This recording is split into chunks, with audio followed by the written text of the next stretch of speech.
Hey, everybody, and welcome to Good Marketing with Stephanie. I know it's been a little while since our last episode, but we have a very exciting guest for you today on our show. Her name is Amy Steinmann. She is the principal at Halbrooke Elm Strategic Communications. Halbrooke Elm Strategic Communications helps healthcare, government, and nonprofit organizations implement communication strategies and tactics that build trust, foster relationships, and establish their position as leaders in their industry.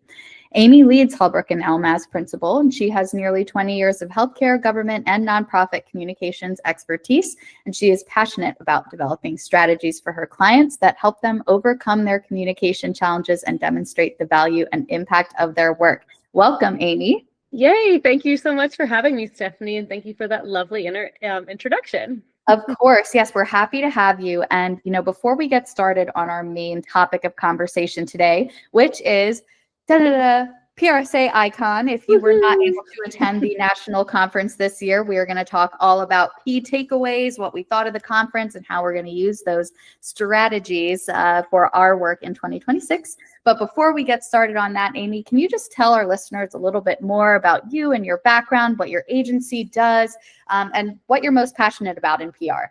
Yeah, so I started Halbrooke Elm back in 2021.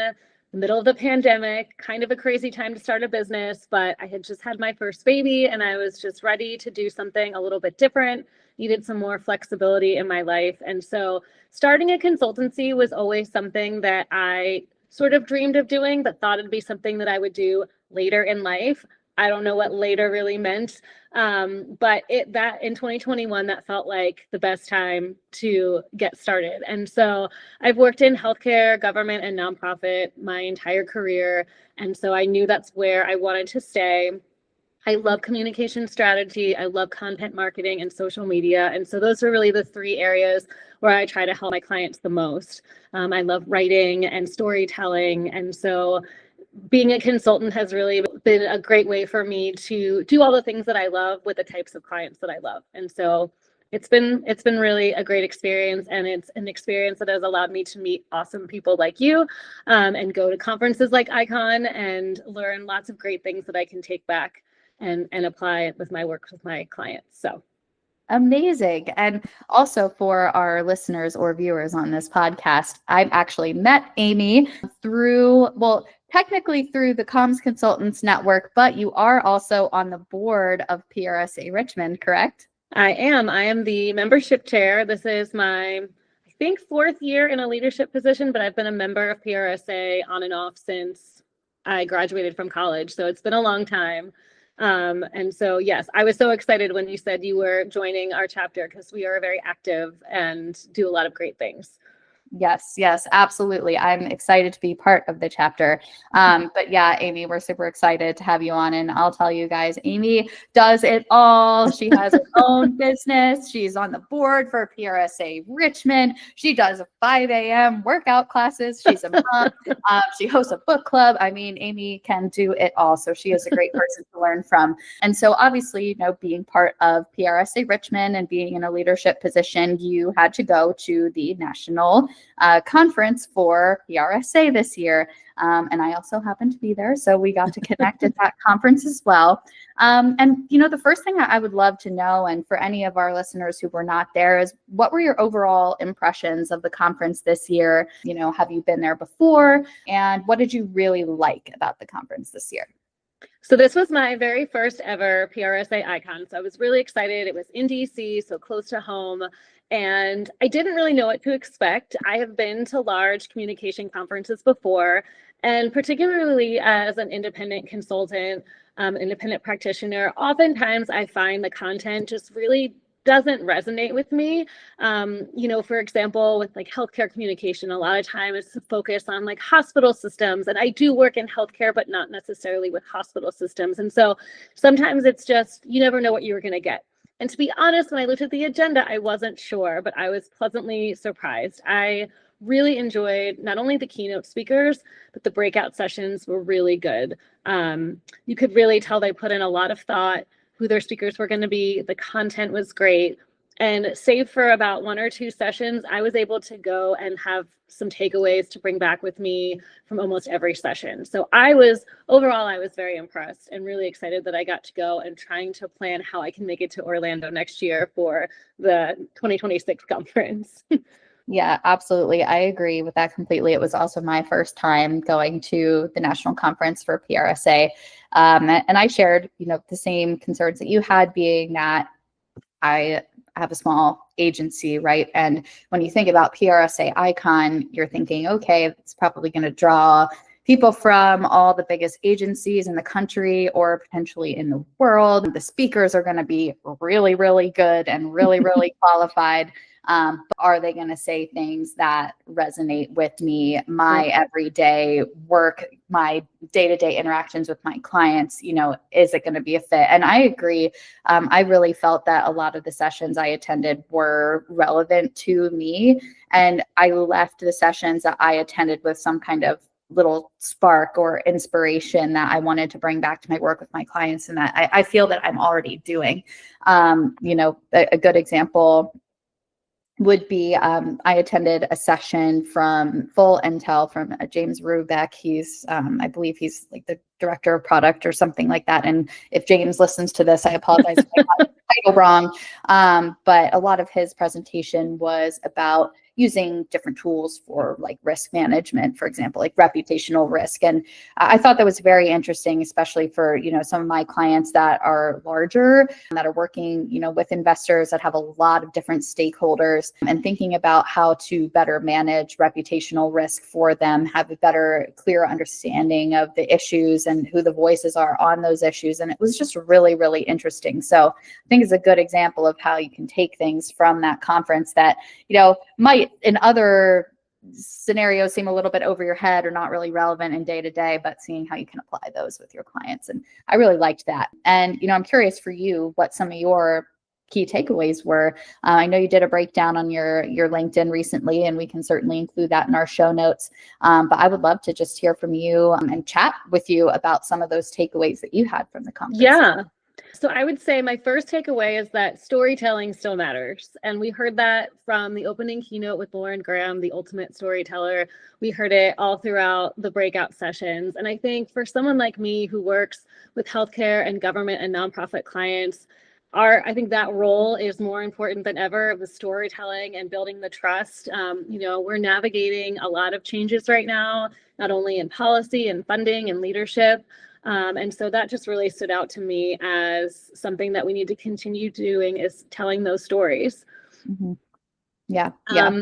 Another takeaway is that we as communicators also need to evolve with AI and how it's shifting how audiences find and trust information on the internet. And storytelling in AI is still really important. One of the things I thought was really interesting was that when you search for something on Google and they have that little AI generated answer at the top, the way that those large learning models are pulling that content in, they're prioritizing structure, authority, recency, and originality. And those are all things that we as communicators can control. Not like we're gaming the algorithm or anything like that, but we're really teaching these models, how to understand our stories, our client stories, the same way we would try to have humans understand our stories. And so another takeaway from that too is just like, now's not the time to be afraid. Lead with curiosity and not with fear, and keep trying. So that was exciting to me. There was also a session that I participated in. I think it was called The Future of AI in PR and Strategic Communications. And the speaker said, AI is my thought partner, not my replacement. And that really resonated with me a lot. It also validated a lot of how I've been feeling about AI. She mentioned that she leans into AI, but she's also a skeptic. And I also feel that way. I'm using it for things like generating email subject lines or blog article titles. I even used it to pull key themes from all of my 10 pages of notes that I took at ICON. So I'm definitely using it to work smarter, not harder. And I'm not letting it replace me. I'm trying to find the efficiencies and the ways it can work for me and with me, but it's certainly not going to replace me. Mm-hmm. Yeah, I agree with that completely. I do think there are a lot of crafty ways that PR professionals can use AI, some of which you already mentioned. And something I'm curious about your opinion on this as well is just AI is a sticking point in PR because one of the things that most PR people love to do is write and create and things like that. And yes, it can help us work more efficiently. But another big sticking point in PR historically has been, what's the value of PR? And sometimes there are really big ways where, leadership who maybe aren't as close to PR and communications, where they can see the value. And that could be in a really positive way where they get, some huge piece of coverage, or they run some really successful campaign and it helps the business, or they're in a crisis situation and crisis communication specifically helps them navigate out of that. And those are more obvious, but we always hear, what's the value of PR? What's the ROI of this? Why should I invest in it? Do you feel that AI is making it easier to have those conversations? I have my own thoughts on this, but how do you think AI is actually boosting PR as an area of marketing or a business area? What's really interesting, one of the things that I heard in one of those AI sessions, I think PR is one of those things. Yes, you think of those big crisis moments or those big campaign moments. But then you also, when you've been in the trenches of PR, and I'm sure you can relate to this, where someone, your boss, someone in leadership wants a press release and they think everything is news. And some of us as communicators know it is very much not news. But we are going the way now where AI, and especially with answer engine optimization, we've heard of search engine optimization, but answer engine optimization, all of these learning models, we actually are wanting to think about doing these press releases because these models are crawling and scraping information. And so if you want your story, your information to be picked up, they're going to pull from, one of those big services that are trusted and well known. And it seems it's like it's what's old is new again. It seems one of those things like counterintuitive. Why would you do that? But now we're moving toward, these AI and these learning models, and we need to teach them that they need to pull our content and find us to deliver our content to people who are searching for it.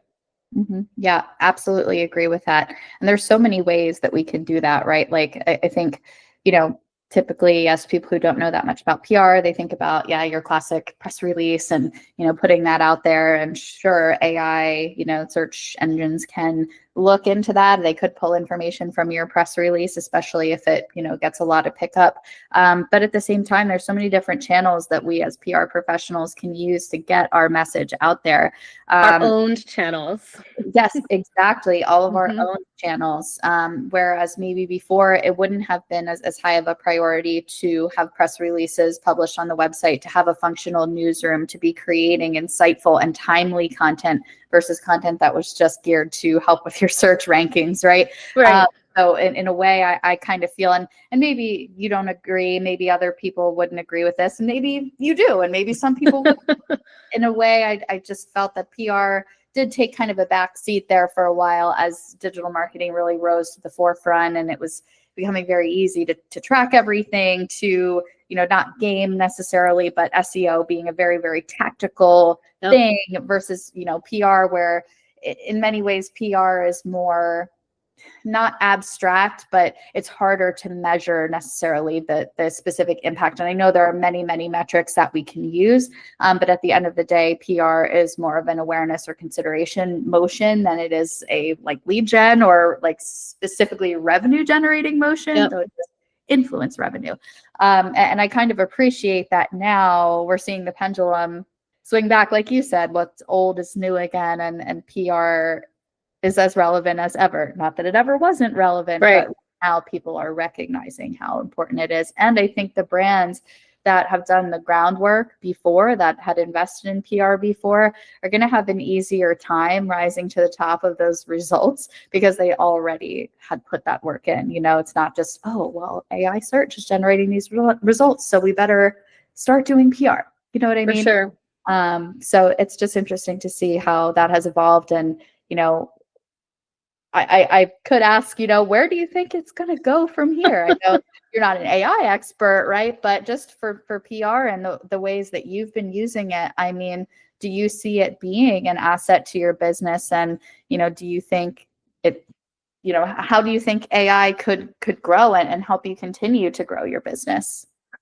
Well, I'm thinking about my clients. Well, there's two things that I'm thinking about. One, I'm thinking about one thing about PR that I hope people don't forget about is the importance of relationship building, right? Whether it's with reporters, whether it's with key audiences, whether it's with other organizations. I think that's always been a big part of PR that maybe people don't always think about. But the other thing related to AI, I just mentioned that own media. I think that's really going to be important in telling your story the way you want it to be told. And, keeping an updated newsroom, keeping an updated blog, finding evergreen content that is telling your brand story, that, is building trust with your audiences. I think that's going to be so important, and across all owned channels, not just your blog, but your social and your website. Any of those channels that AI can crawl. And I think there's a lot of opportunity. Again, I think there are people who are kind of scared by AI, and rightfully so. There's some scary things about it. But like I heard at the conference, now it's not the time to be scared. It's time to lead and be curious. And so just try it. There's not really too much of a risk as far as trying to tell your story. Certainly, you're probably not going to want to dump your organization's financial data into ChatGPT or Claude, but try using it, to develop some content and just to see what's out there and see what's going to work for you. It doesn't always have to be as scary as it seems. Very well said. Very well said. And a part of telling your story, right, is having a very clear message that you want to communicate. And one of the takeaways that I had from PRSA ICON, I posted about it on LinkedIn, and I've been telling people about it since then, was when I saw former Biden White House administration spokesperson, and something that she had said that really stuck with me was, if you have 10 messages, you have no message. Mm-hmm. So her point with that really was, it's very important to understand what the values of the brand and the values of the organization actually are. And then the story is kind of built on top of that. And if you deviate from the values, that's when you lose the messaging discipline, right? You can't say, well, one day we think this, or we care about this, and the next day do something that is completely contradictory to that. And so I think, to your point about storytelling and AI, and just how competitive, these markets are, how hard it is to get visibility, how hard it is to get attention, you really have to be consistent with that message. And then, the stories do the rest of the work. And so I'm curious what you think about that. And if you have any experience in the past where, you've seen brands doing that, or you've helped brands with that, because I think that's something that many businesses, especially ones that are newer to PR, even large organizations that have been doing PR for a long time, right? Like, they can struggle with that. So I'm curious what your thoughts are on that topic as well. Well, it's funny because that was one of my takeaways, was trust being the ultimate metric now, not so much traffic, which for years, and you kind of talked about this a little bit before, but for a long time it was driving traffic to your website, driving traffic to your socials, traffic. But really now it is about developing trust, and that credibility and consistency is how audiences are defining us, and how algorithms too are understanding our story across channels. And so, whether we're empowering champions within organizations or we're engaging influencers, we need authentic storytellers. And I think that's the most important thing. One of my clients is a advocacy organization, and they have a network of ambassadors, and they are the people who have lived experience, right? Who have, these chronic diseases, who are able to tell their story because they are credible. They have lived this experience, and they are authentic. They're real people who are out there. And so that's when the messages, to me, are the most credible and the strongest, and they're the ones that resonate the most. Mm-hmm. Yeah, absolutely. And, I think that authenticity piece of it is very important in 2025 and here going into 2026, because when we look at the current media and communications landscape as well, things are very polarized. There's a lot of extremes. And I think for a lot of brands, it's hard to navigate that because you kind of want to land generally somewhere in the middle. It's extremes, like on either side. And, in many ways, you're kind of damned if you do, damned if you don't, but at the same time, you have to be visible. If you want your business to grow, you have to be communicating with your key stakeholders, right? Like there's things that need to happen. And so I think that, again, understanding the values of your organization, like what are those things that you do not waver on? How do you build the stories around that? Who are the SMEs or the people in this case in those stories that need to be central, that need to be present? Who are the voices you need to feature? And then also having a plan for if, and for most brands, when you are criticized or you receive some kind of negative attention, right? It's just, I thought it was interesting at Icon how there was such a focus on political communication specifically, which makes sense because, as you mentioned earlier, it was in DC.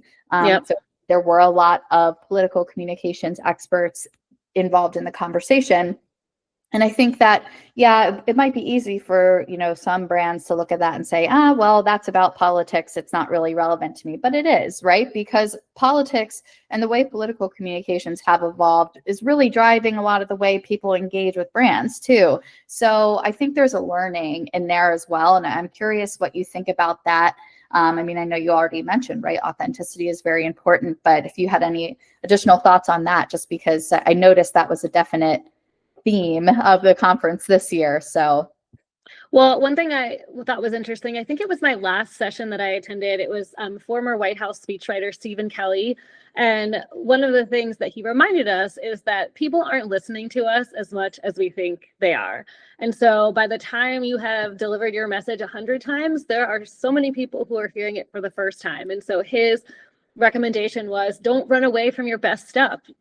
Keep telling those good stories, those authentic stories. And that's definitely something that I'm taking back with me, and to remind myself that, like, maybe I'm tired of saying this message. Maybe I feel like it's been overdone or people have heard this before, but in reality, it's just a small portion of people who have heard it and most people haven't. And so I need to keep pushing forward and pushing my clients forward to, keep using their best stuff for sure.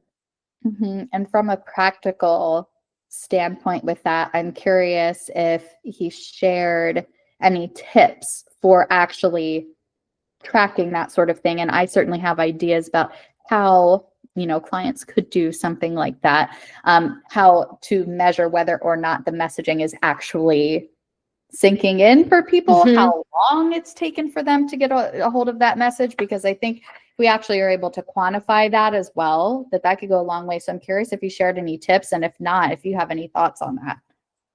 He didn't. That's a really great question. And I'd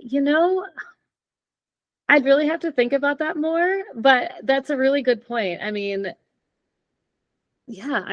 not sure. But what's interesting too, kind of along that same line, and people remembering you, in another session that I was in, it was about visual storytelling. And I don't do a lot of visual storytelling per se, but it's something that I think that I'm going to need to start doing a little bit more of with my clients, or at least encouraging them. One of the things that Laura Gross and Kelly Murphy, they were the speakers from Scott Circle Communications in DC. They mentioned that when you include visuals with text, it leads to a 400% increase in comprehension, which is huge, right? And so trying to think of the ways that I can help my clients incorporate visuals into their work. I do a lot of blog writing, and there's always some sort of image that's associated with that. But what else can we be doing to really get the message across? What can we be doing to do, more than just tell? How can we show as well? So I've been thinking about that a lot.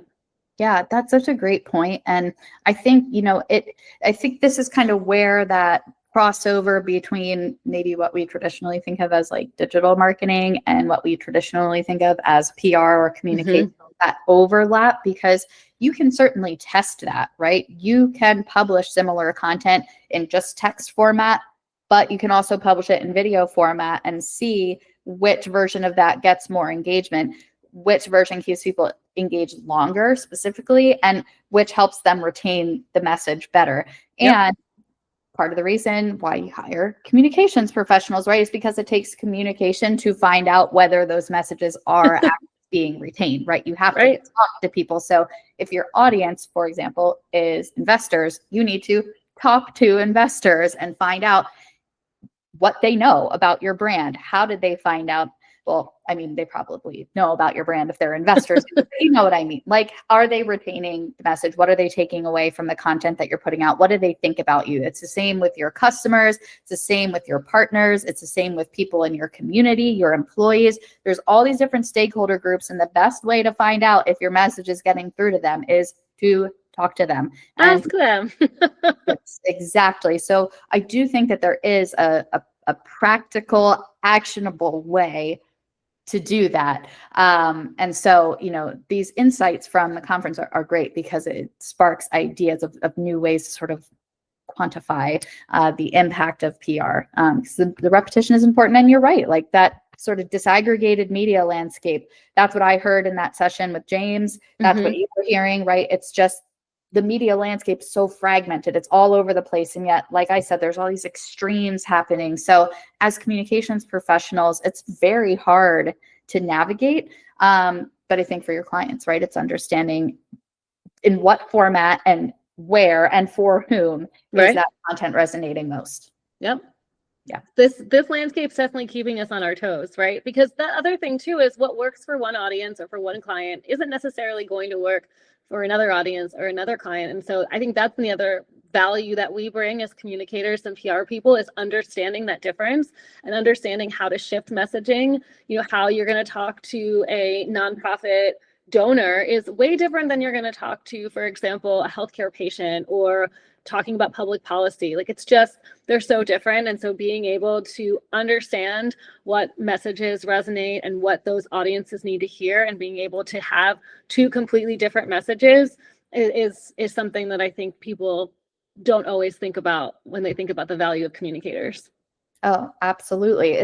That is such a great point, right? Because, when it comes to the ROI on like investing in communications, investing in PR, and I was just talking about this earlier with AI, right? Like AI kind of gives us another